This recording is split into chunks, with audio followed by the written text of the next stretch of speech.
Caros amigos, vou apresentar para vocês um resuminho sobre a civilização, a cultura e da filosofia chinesa. Para entender medicina tradicional chinesa, é importante conhecer um pouco a língua, a escrita. E para isso, convém saber um pouco da história. É a única que se manteve íntegra ao longo de 10 mil anos e que persiste até hoje. Atualmente, a China é citada a todo momento, seja por causa da indústria, tecnologia, commodities, exportação, a medicina chinesa, a filosofia, os exercícios terapêuticos, o símbolo Yin Yang é o logo mais utilizado atualmente no planeta Terra. Então, precisa conhecer um pouco sobre a história da China. Bom, o que eu vou apresentar para vocês é apenas um resuminho, para que vocês comecem a compreender a dimensão, a importância da filosofia chinesa em todos os aspectos da vida atual. Antes de mais nada, quero mostrar para vocês o que é a China. O nome China veio do inglês, significa porcelana. Os chineses descobriram o método para fabricar porcelana.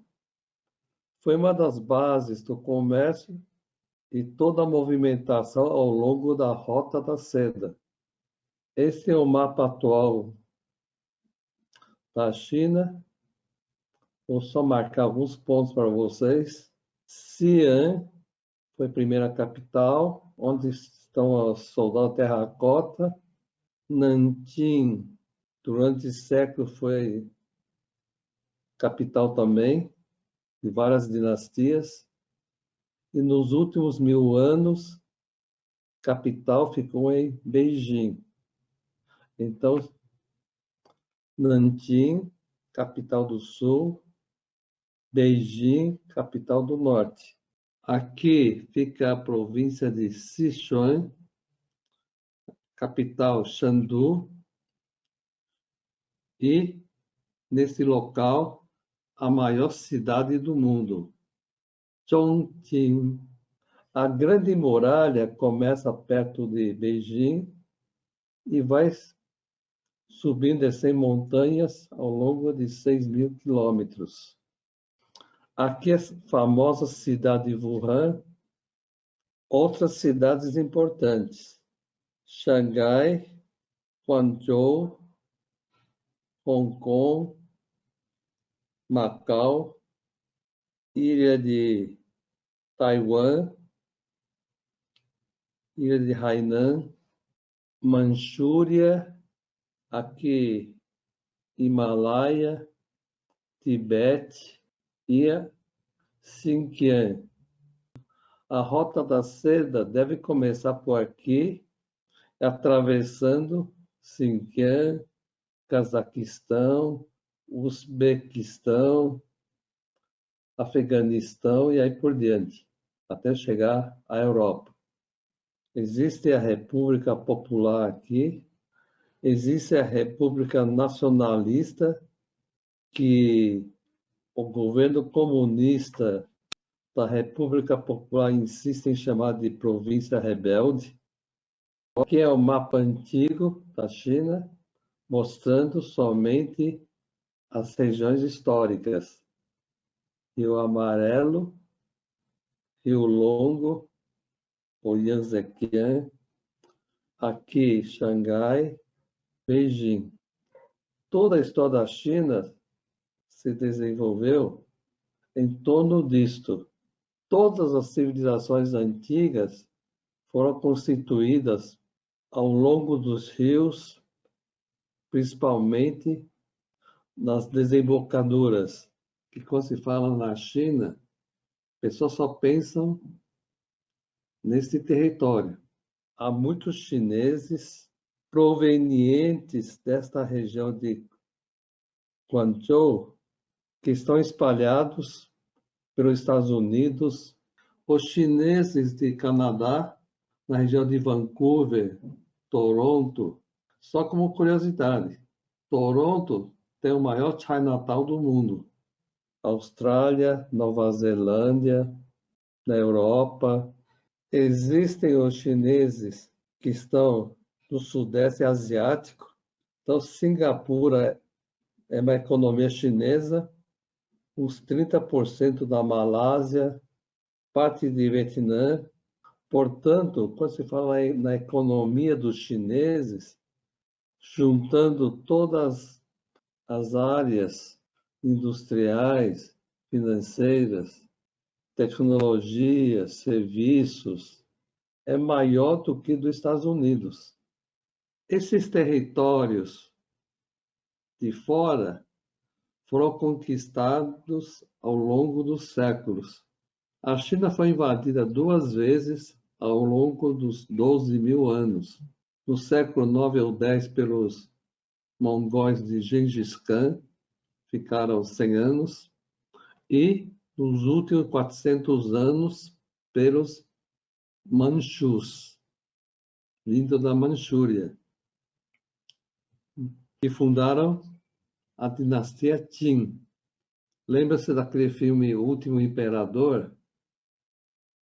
Daquele bebezinho correndo na Cidade Proibida? Tibete foi conquistado na dinastia Qin, conquistado ou então foi um acordo político. Xinjiang foi ocupado pelos manchus. Os europeus, para chegar à China, lá para o ano de 1500, começando pelos portugueses, vinha da Europa, passando pela África, dando volta, passando pela Índia, dando volta, aí entra no Estreito de Malaca, saindo pela Singapura, daí vem para sul da China. Foi assim que os portugueses ganharam do imperador esse território de Macau. Bom, estou contando essa história toda para vocês entenderem um pouco as transliterações dos nomes chineses para a fonética ocidental. Isso dá uma confusão tremenda. Toda vez que vocês for ler algum livro de medicina tradicional chinesa, as pessoas se perdem por causa desses detalhes linguísticos. Esta região sul da China, onde fica Guangzhou, atualmente capital da província de Cantão, essa região foi a que mais exportou chineses para Estados Unidos, Canadá, Austrália, Nova Zelândia, Singapura. Isso através dos contatos com portugueses, holandeses e ingleses, que vieram para buscar mercadorias aqui. Esta região é considerada uma área marginalizada pelos imperadores. O povo era muito pobre, vida difícil. Os imperadores, quando queriam mandar alguém para bem longe, para não voltar nunca mais, concorrentes políticos, alguns generais, alguns filósofos ou intelectuais com pensamentos diferentes, eles mandavam para cá. Existem nessa região diversos templos desses intelectuais. Nesta área se fala o dialeto cantonês, cantonês de Cantão. Na China histórica, o dialeto predominante é o mandarim, que foi adotado pelo governo comunista como dialeto, tá, e escrita oficial, desde 1950. Tá? Mas fora da China, você vai para Canadá, Estados Unidos, Hong Kong, Singapura, Austrália, Nova Zelândia, o dialeto mais conhecido é o cantonês. Toda a civilização chinesa, as grandes descobertas, as invenções, começaram com observação do universo e da natureza. Daí foram deduzindo que todos os acontecimentos e transformações seguem ciclos e ritmos imutáveis ao longo dos séculos. Isto é, o dia e a noite, as 4 estações, o movimento das estrelas, o crescimento das plantas, as vidas dos seres vivos, enfim, foram todas observações do universo ao longo de muitos séculos. E desenvolveram as bases da filosofia chinesa e, claro, a civilização. No fundo, é muito simples. É apenas yin yang e 5 elementos. Bom, quando se fala na China, precisa conhecer pelo menos o nome de algumas dinastias principais. Vou mostrar aqui a época pré-histórica de 10.000 a 7.000 antes de Cristo. Depois veio um período com alguns registros da dinastia Zhou. Agora, a documentação para valer foi depois da dinastia Han, quando foi descoberto o papel. Então, de 10.000 até a dinastia Zhou, há pouca documentação. As escritas e gravações eram feitas em ossos, cascos de tartaruga, pedaços de bambu. E, claro, deterioraram ao longo dos anos, dos séculos. Na dinastia Zhou começaram a haver algumas escritas em panos de seda que também foram degradando ao longo dos séculos. Muitos pedaços foram recuperados em túmulos encontrados durante a dinastia Han. Daí foi inventado o papel e o ensino, a cultura se desenvolveu na China e também para o resto do planeta Terra. O papel foi muito importante nas diversas civilizações do mundo. Olhando para este quadro, todo este período foi muito nebuloso.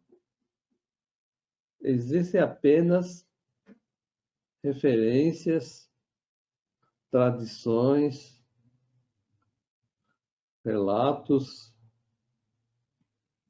mas quase nada de documentação.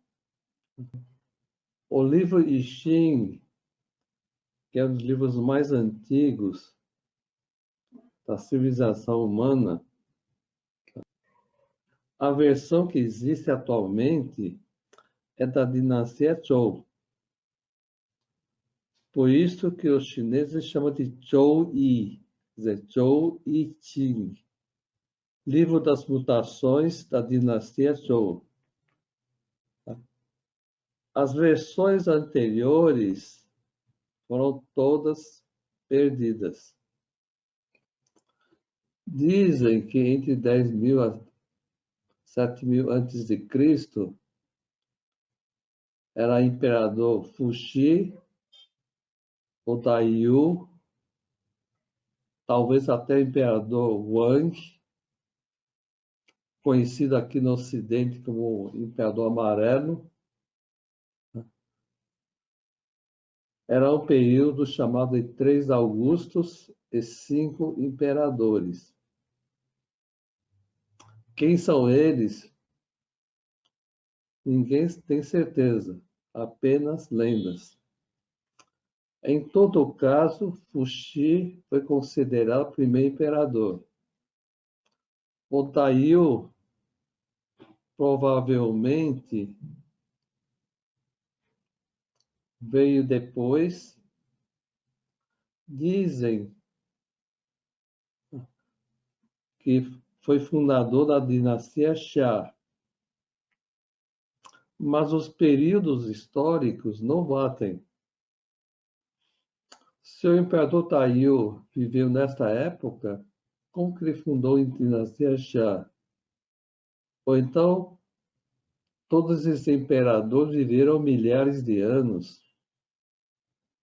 Será que é possível? Dizem alguns chineses taoístas que esses imperadores continuam vivos, numa outra dimensão, nos acompanhando até os dias atuais. A partir da dinastia Zhou, então nós temos algumas obras importantes. Essa dinastia foi descoberta por rei Wen, foi dividida em 2 períodos: dinastia Zhou do Oeste e dinastia Zhou do Leste, onde vai aparecer aqueles nomes dos períodos da primavera, outono e dos países guerreiros. Então foram 500 anos de ocupações, guerras, tá? Diversos reinos e imperadores, mas foi um período importante, tá? Em que foram escritos o Neijing, Tratado da Medicina Interna, ou conhecido atualmente como Tratado do Imperador Amarelo.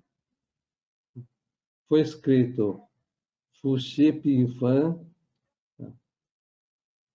sobre medicina chinesa, e o Confúcio, um grande filósofo, professor, escritor, político, começou a ensinar de forma sistemática